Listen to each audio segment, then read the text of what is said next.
Good morning. Thank you Welcome guys back. for all being here. Can you hear me? Is this, okay, I'll try to be right. All right. Okay, so I'm going to be talking about exercise and kind of exercise for mid-stage Parkinson's, but really any stage of life. And really, I hope this is all old knowledge because that means you're all exercising and doing something and using exercise really as a medicine. So this is just a picture of the Neuroscience Center. So I know a couple of you go there for your care. And yeah, so we'll get going. So and feel free to kind of ask questions at the end if possible. If you want to ask during it, I'm okay with that too, but whatever is best. So exercise is one of the most beneficial things a patient can do for himself or herself. That was quoted in the American Academy of Neurology several years ago.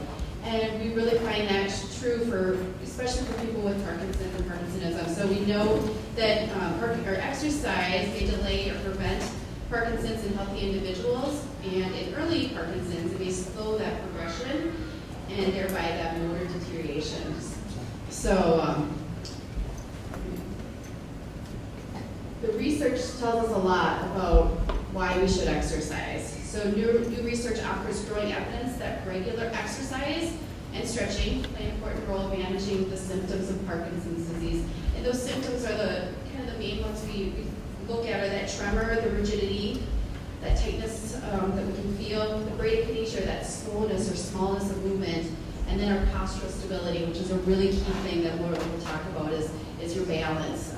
Some types of medications don't improve that or affect that, so exercise really can help with that role. Number 2 point there is exercise is just as important as taking medication. And inactivity can lead to degeneration in the brain. So like I said, exercise is medicine. We know that there's two roles of thinking with exercise. There's the neuroprotection and neuroplasticity. So neuroprotection, kind of a big fancy word for how we can exercise to help slow down that disease progression and modify that rate of deterioration. So very important. And the neuroplasticity is when we look at the ability of the brain to compensate for areas that have been lost, but they've kind of lost their function. And so how can we use the remaining system efficiently? So kind of get the most bang for its buck with the remaining dopamine that we have. And then the third point there is exercise routines that are designed specifically for Parkinson's recruit new brain regions to perform functions that are lost due to Parkinson's disease. So kind of looking more at that cortical thinking or higher level thinking because that get up and go system is being affected with this. All right, so what are our goals? We all have to have goals in order to kind of move forward, and that's, as a PT, we always make goals and strive for those. So we look at we want to be flexible, move a little bit easier. We look at cardiovascular, aerobic conditioning. That also goes with kind of endurance training too. Strengthening, balance is important, just functional movements, and enhancing mood. When we exercise with others, that makes us feel better, kind of that social outlet. We talk about functional movement. Is it easy to get in and out of the car, rolling in bed? Those things can sometimes be problematic.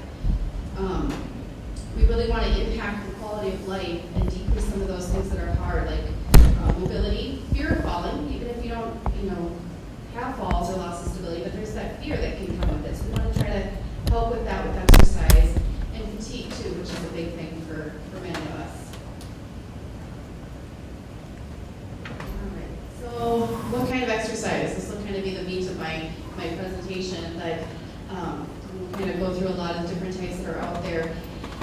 But there's many different ways of exercise, and really finding something that's beneficial for you and something that you will empower you and you'll be consistent with. That's for any of us, because if we don't have fun doing it, it's not easy doing it. So really finding and creating an individualized plan for yourself, and that can be working with a therapist to help establish that. So if it's PT or OT, like working on fine motor dexterity things, or gross motor, like your bigger movement patterns, PT and OT can really help with that. If it's using your voice, being loud and being heard a little bit more, because of your cognitive and thinking exercises as more of a speech therapist can help establish that kind of an exercise plan. And it's really just getting started. That's kind of sometimes a challenge for any of us. And it's really staying motivated to continue with that. So as I said, finding something that you enjoy and that's fun, and then it'll help with your compliance and consistency.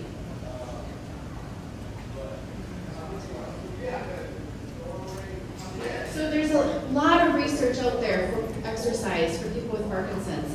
It's wonderful. There's I'll kind of get into many of these, but Lisa Ruben Voice Therapy, or Voice Training, big program, and the Loud program should be up there too. So it started with Loud and then went to big. I'll talk more on that. With the Parkinson's Wellness Recovery, Nordic walking, boxing, yoga, Tai Chi, also I Chi, used to the pool.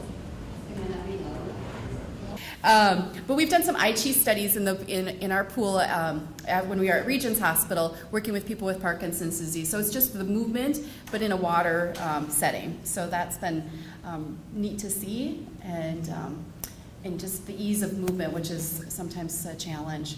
So dance, aquatic therapy or aquatic training, endurance, and strength training. So first one I'll talk about is LSVT big, and hopefully many of you have heard this term or have been in a class and done it, or if not, I can get you connected. But it is a Parkinson-specific intensive whole body exercise that really works on decreasing that hypokinesia, that bradykinesia, that smallness of movement. So the goal is bigger and faster movements in our everyday life, really making it functional, how I'm reaching big and doing and moving big. And so it's based off of the treatment principles from the Loud,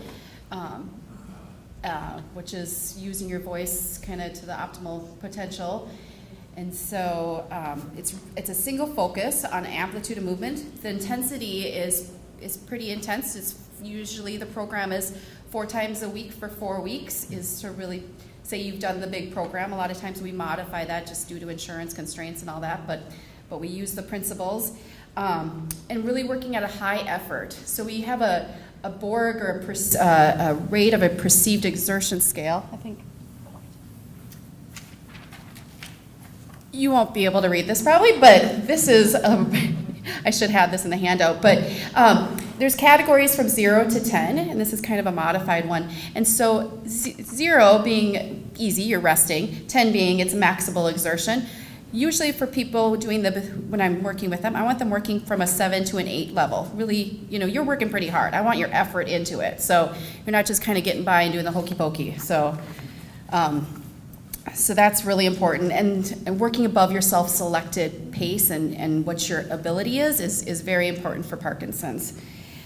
And then repetitions, lots of repetitions with the big program. So the more we do, the more we kind of get out of it. So there's a lot of homework, kind of doing it on, more long term is a push for that. So really retraining those sensory perceptions. Parkinson's Wellness Recovery was kind of a branch off of LSVT, is kind of one way to put it. So Dr. Becky Farley is a therapist and researcher down in Arizona, and she kind of took the next approach and makes it more functional, I guess.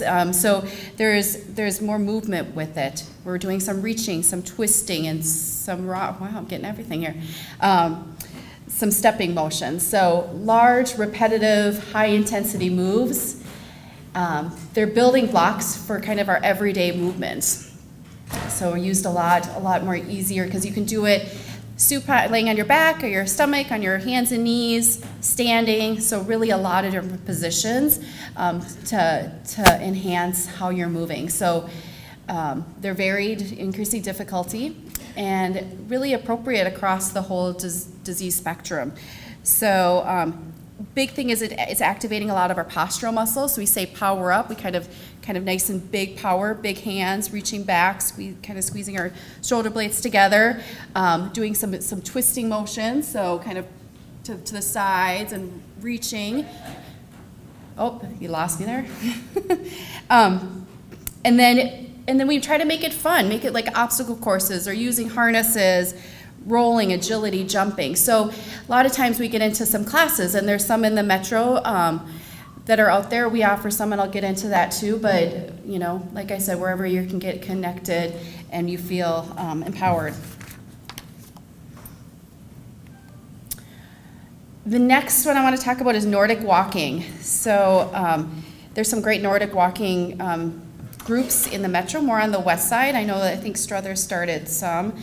But what it is defined as walking with a pair of specially defined poles. So you're not just trekking along like you're hiking, and I've got some I'll show you here in just 1 second as I walk away from the mic. But you're engaging that tip of the pole to the ground, kind of to stimulate or get your back extensors going, kind of increase your core.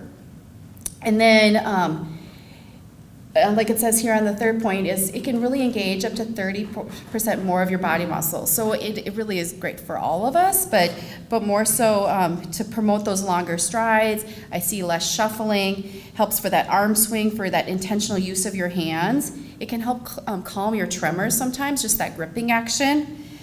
That, like I said, the more rhythmic pattern can help increase our gait speed, which sometimes is a little bit slower. Improve our balance because it gives us that wider base of support. Helps with the fatigue issue because you're able to walk a little bit longer. You've got that support. So cardiovascular benefits with that. It's in a sense kind of like a forced exercise, which is really beneficial for people with Parkinson's to work in that forced or that bigger movement for that symmetry of gait. And also for people that have orthopedic issues, having a gait aid such as the poles can decrease some of that pressure through our joints. So I'll just grab these here.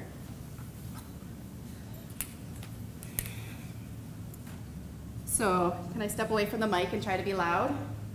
So if I just have this brand is Extra Strider. There's a lot of them out there, but I like these.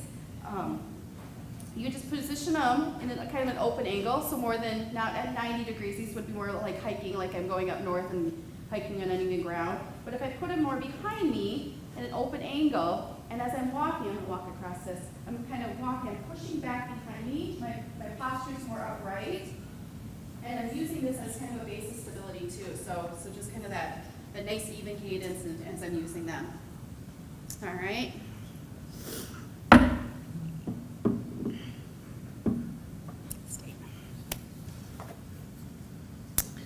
All right, and they sell those Nordic poles in a lot of stores in the metro. So our home medical store has them, but also I know like REI and Dick's, probably all those kind of things online. But all right, or you can make them out of PVC pipe. They have a little bit different character to them, but I've had patients do that. So, and they're kind of like cross-country skis. So I've had patients cut the ends of cross-country skis and add you can buy the little tips on the bottom. So the different ways to get it, to make it feasible. So.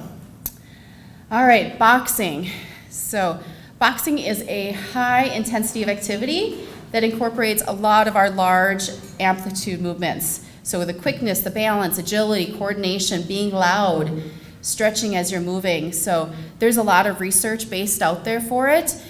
We've got a couple areas or a couple places in the metro that do boxing for people with Parkinson's. And I know it's on the MPF website in Minnesota, I think Title Gym, and then we also have Uppercut with Rock Steady Boxing in the North Minneapolis area. So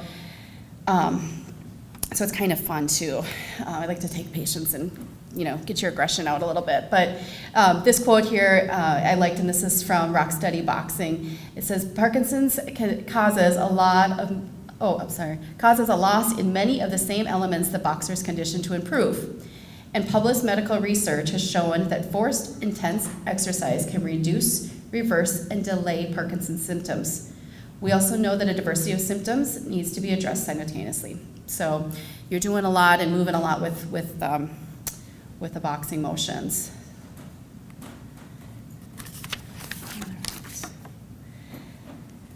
So Tai Chi.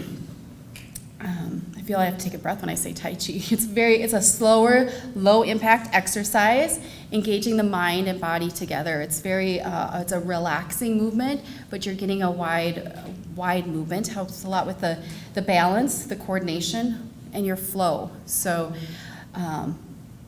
it started off as a form of more of a Chinese or Eastern exercise, and now we're doing a lot more here in the States, and I think it's great. So it's a meditation with the exercise. The research has said that Tai Chi training appears to reduce balance impairments in patients with mild to moderate Parkinson's disease, with the additional benefits of improved functional capacity and reduced falls. So. All right, and yoga. Yoga emphasizes attention to breathing, body awareness, posture, flexibility, core strength, balance, and relaxation, which sounds great. So for all of us, I wish I could do more yoga. I'm not not flexible, but I think it's a great thing to do. So it can really be modified to meet us in a lot of our levels. Even with pain can help with that. I teach a lot of just simple yoga poses, child's pose, kind of getting down on your haunches or on your back or your behind and stretching out your back a little bit. Thread the needle, kind of getting some thoracic rotation is really a good one. So it can be performed in the chair or on the floor, standing, something for support. There's a lot of ways we can make things work. So the short-term benefits are you have better awareness of your posture and your base of support. It can help with your gait and your decreased shuffling motions because you're more aware and focused. And then the emphasis on the stretching, the range of motion. So it can help really with that rigidity and that give you a little bit of relief from that. Long-term benefits can have that reduction in falls and injury, improvements in your performance and daily activities. And it's also a good outlet for socialization. There's a lot of yoga places in the metro and a lot that are adapted now these days too. So, all right, dancing. I do not teach my patients to dance, but I think I should. So it's a fun alternative method of exercising, incorporating balance, strength, and a lot of cardiovascular training. It's performed to music, which provides a lot of those external cues to improve the facilitation of movement. So that beat and that cadence, a lot of times we'll do like a metronome with walking, but using that beat with dancing is really important too. So the unique challenges with dance is you have the backwards walking, the moving, the turning, kind of dual tasking and processing, and that dual tasking is a big one too when we have to think about how we're moving and working with a partner sometimes. So that social engagement and that support is a positive thing with dance. Studies has also identified the improvements in balance, movement initiation, that get up and go and move, our gait, our cognition, walking speed, and transitional movements. So some examples of dance are like the tango. So similar benefits have been shown from the tango, similar to gait training. So the waltz, beneficial for more of a cardiovascular standpoint, foxtrot, ballet, and then just free form, just moving. So,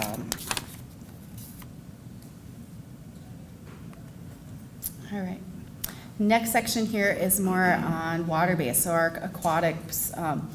Pool-based exercise approach performed independently or groups. I can say in Minnesota, we can also say lakes. You could do, why not get in the water here? So it can be performed in a therapeutic warm water. It has the additional benefits. So the warm water, we have a pool at our facility that is 93 degrees. So it's a kind of the therapeutic temperature helps decrease some of that rigidity, that tightness, that tone that we can have for muscle relaxation. And you can always call areas. I think the Y, they have a therapy pool, a lot of places in the area, and we have a list if anybody wants that too, of therapy pools. But we can adapt a lot of things in the pool. So if you fall, you get wet. You're usually one-on-one with a therapist initially until you get your program figured out of what works for you, if that's the approach that you do. And then regular participation has really improved people's balance, mobility gains, motor coordination, and obviously helping slow the progression of Parkinson's, which is the ultimate goal. Some of the factors with the pool, we have the buoyancy, so you have the safe, kind of helps you and it decreases that joint pressure, so you have a freer motion. The resistance of the water can be a challenge and also help us because we can use it for strengthening. So the faster you move your hands or your legs or using equipment like foam, barbells or noodles, that can help make it kind of progress your exercise program. The hydrostatic pressure, or the pressure of the water, is beneficial just to work on the movement, but also helps with our respiration, helps with our lungs and how we're breathing too. And then I talked about the temperature, so warmer water can help with that circulation and muscle relaxation. All right. And endurance training, super important. It focuses on our ability to exert ourselves and withstand fatigue. So benefits can be yielded with various types of cardio equipment, treadmill walking, pedaling a bike, lots of things. Really working above your self-selected speed is kind of the crucial thing there, though. A nice walk is good as long as you're focusing on your arm movements, but getting your heart rate up and getting you moving is important. So the benefits, as I said, are cardiovascular, respiratory, muscular, but also cognition. And I want to speak just briefly about a study that was done it was actually done at Regents under HealthPartners. It was conducted by our Department of Neurology and our research and the rehab department. So they looked at our cognitive function with cardiovascular exercise. So they put some people on a treadmill. The study is called Clever PD, and so Dr. Julia Johnson, who will speak later, was very involved in this. Actually presented it overseas and published it. But it works on discerning the effect of cardiovascular disease on quality of life, physical functioning, cognitive functioning for people with Parkinson's. So it worked on a gradual progression of intensity and then the duration. And the findings that they saw that was published were improvements in overall cognitive function with learning, with the processing and acquisition of learning, so kind of just overall learning part. Information retrieval was improved, and somewhat on recall of information too, and then also working memory, and a little bit of processing speed that wasn't as statistically changed, but working memory and new learning and acquisition was. So that was a great study. And there's a lot of other studies that have come out now with cognition and exercise, more for endurance. So last section that I want to speak on in terms of specific exercises is resistance and strength training. So this is just a gradual increase in resistance using your free weights. You can use gym equipment, bands, or body weight. So goal for a lot of us with Parkinson's is we want to stretch the front side and strengthen the back side, really working on those posture because we tend to come forward. And so really working and moving at end range and working on postural muscles. So it can really be modified based on individual mobilities issues. Why it's effective is the resistance. We can progress it, and we can show those gains by progressing your exercise and your strength training. And we have that neurological stimulation with exercise too, or with using resistance. There's a lot of motivation too, like, hey, I can lift more, I can do more, and then the reward from that. So we can reduce the rigidity, we can reduce some of the bradykinesia, that movement, reduce the tremors, and help overall with the walking too.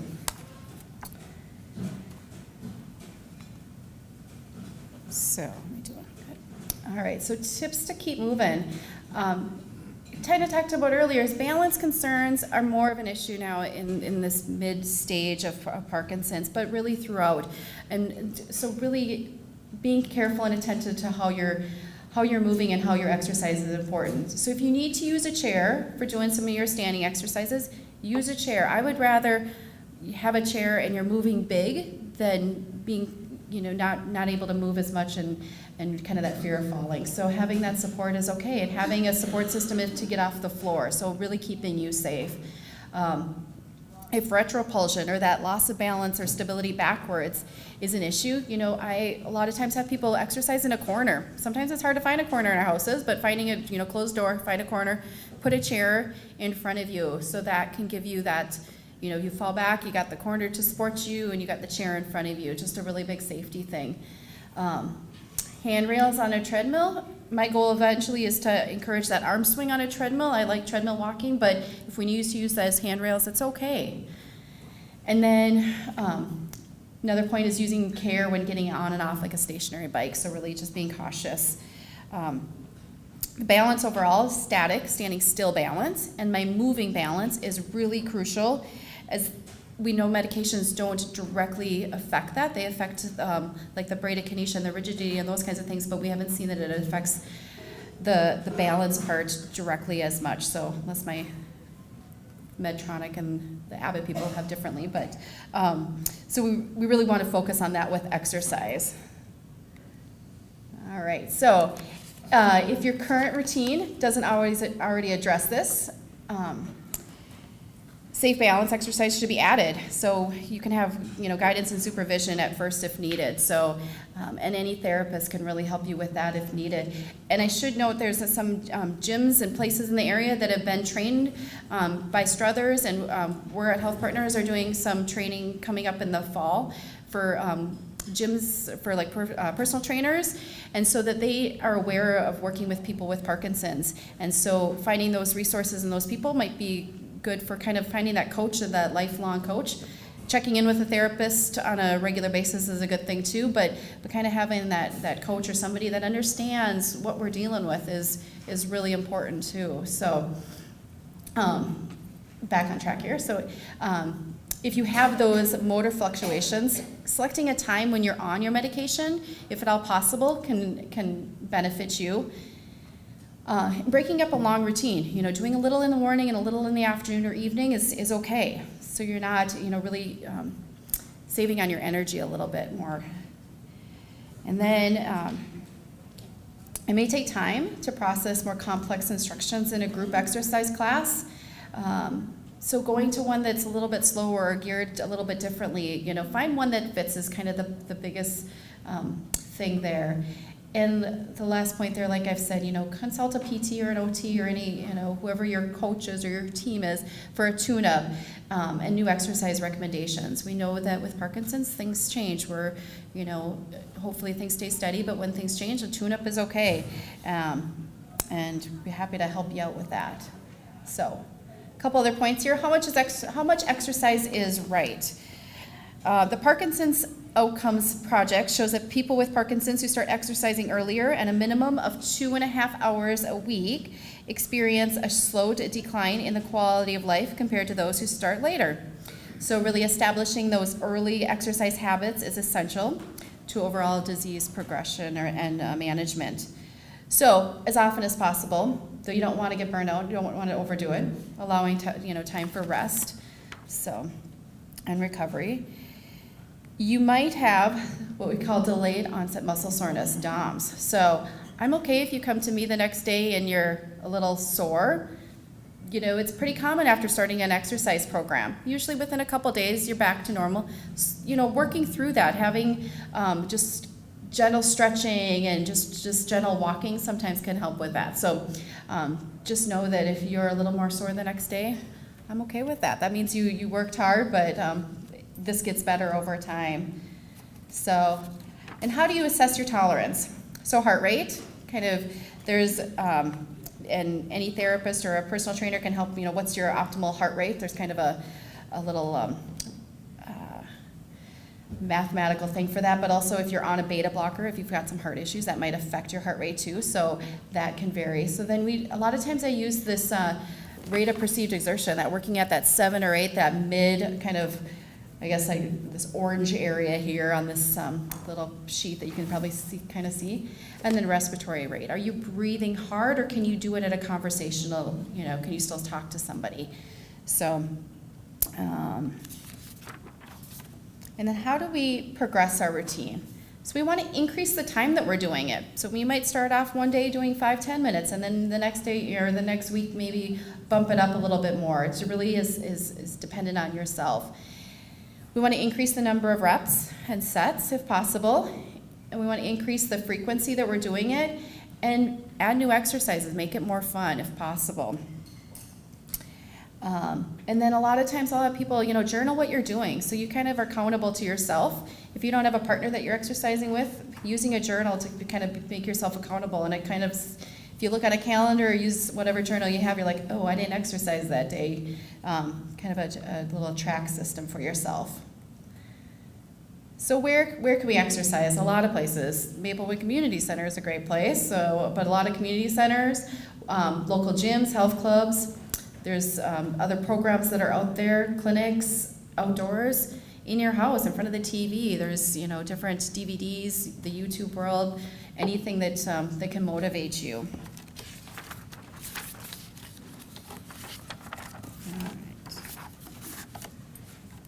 And community-based exercise, so area classes in the area that are specifically for people with Parkinson's. That'll also provide a good social and support system. And the Minnesota Foundation, or the Parkinson's Foundation Minnesota website has a list of the wellness partners. There is, I don't think we have it, but they've come out with this really great paper that has a lot of exercise places in the community where you can go within the metro. So that could be something that I think you can probably access online, or we can get through the Parkinson's Foundation. So it's a good resource. What we have at where I work at the Neuroscience Center, so we have this, it's called NeuroWell programming. Some of you are involved in that here. So we have exercise classes. So we have the Clever PD exercise class. And then we have a community class on Tuesdays and Thursdays. And I know there's other ones out there too, but really focusing on that large amplitude movement